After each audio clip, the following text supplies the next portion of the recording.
हमारे समस्त वे भविष्य के कर्णधार, हमारे ये छात्र छात्राएं, हमारे सभी शिक्षक और शिक्षिकाएं और जोशी परिवार और स्कॉलर्स ऑफ स्कूल के समस्त अधिकारी और समिति के समस्त सदस्य और इस प्रांगण में पधारे हुए आप सभी भक्तजन। हम लोग ये पढ़ते हैं सा विद्या या विमुक्त है। विद्या वही है जो हमें दुखों से, परेशानियों से, पीड़ाओं से मुक्त करती है।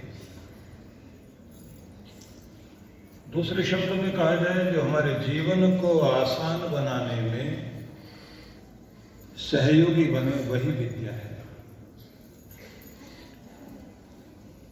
और उस विद्या के द्वारा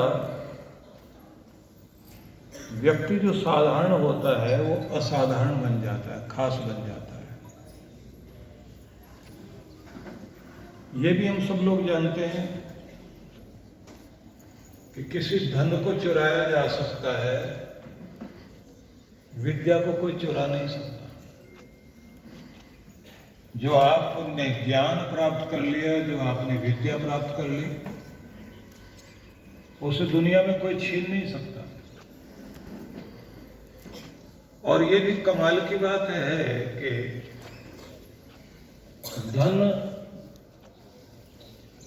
घट सकता है खर्च करने के साथ।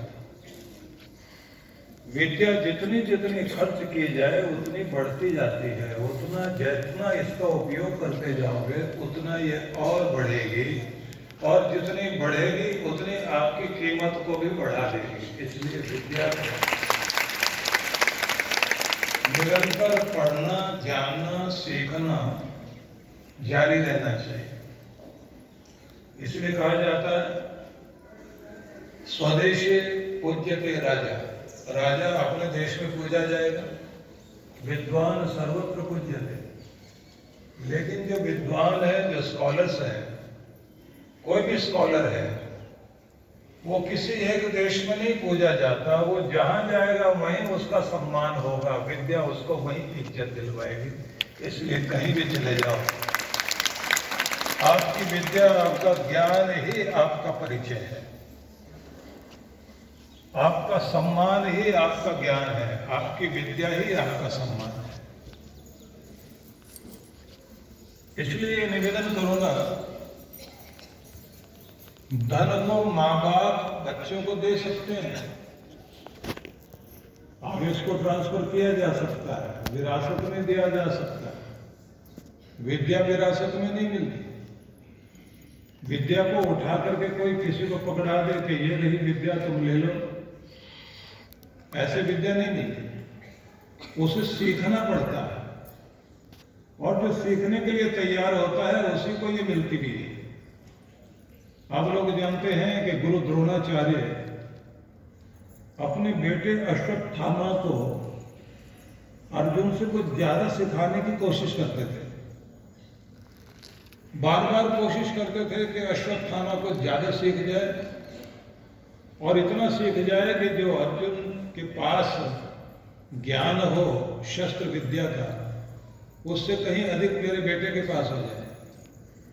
लेकिन अर्जुन जानता था कि विद्या प्राप्त करने के लिए अकड़ नहीं चाहिए, क्योंकि अकड़ से पकड़ खत्म हो जाती है। सेवा से ही विद्या मिलती है, विनम्रता से विद्या मिलती है। इसलिए कहते हैं ना, विद्या ददाति विनयम। विद्या जब आती है, आदमी के अंदर विनम्रता आ जाती है, शालीनता आ जाती है। अर्जुन ने अपने गुरु की, द्रोणाचार्य की सेवा करने में, उनका ध्यान रखने में कोई कमी नहीं छोड़ी। कई बार घर के कामों के लिए बहाना करके अर्जुन को भेज देते थे द्रोणाचार्य कि जितनी देर में ये आएगा उतनी देर में मैं अपने बेटे को ज्यादा सिखा दूंगा। लेकिन कमाल ये हुआ कि अर्जुन जितनी तेजी से जाकर आता था और आते टाइम भी जितना वो एकाग्र रहता था, कंसंट्रेशन बहुत जबरदस्त थी उसकी। इसलिए कहते ना कि जब द्रोणाचार्य ने पहले परीक्षा ली थी, तो परीक्षा लेते समय सभी कौरव और पांडवों को खड़ा करके ये कहा था कि सामने इस पेड़ पर रखी हुई लकड़ी की चिड़िया, उस पर निशाना लगाना है और निशाना लगाने से पहले बताना है कि तुम्हारे तीर के साथ, निशाने के साथ तुम्हें दिखाई क्या दे रहा है। तो सब बच्चों ने कहा पेड़ भी दिखाई देता है, डाल भी दिखाई देती है, डाल पर बैठी चिड़िया भी दिखाई देती है। जब अर्जुन से पूछा कि तुम्हें क्या दिखाई देता है, अर्जुन ने कहा ना पेड़, ना आसमान, ना डाल, ना चिड़िया, फिर क्या दिखाई दे रहा है? बोले आपने कहा चिड़िया की आंख में निशाना लगाना है, बस चिड़िया की आंख दिखाई दे रही है, बाकी कुछ नहीं दिखाई दे रहा है। द्रोणाचार्य चौंक गए, इतनी जबरदस्त एकाग्रता, इतना बड़ा फोकस, ऐसी कंसंट्रेशन। तो ये नहीं कहा तीर चलाओ, ये कहा बस तीर रख दो, धनुष रख दो। अर्जुन पूछता है तो गलती हुई? बोले नहीं, तुम्हारा निशाना नहीं चूक सकता,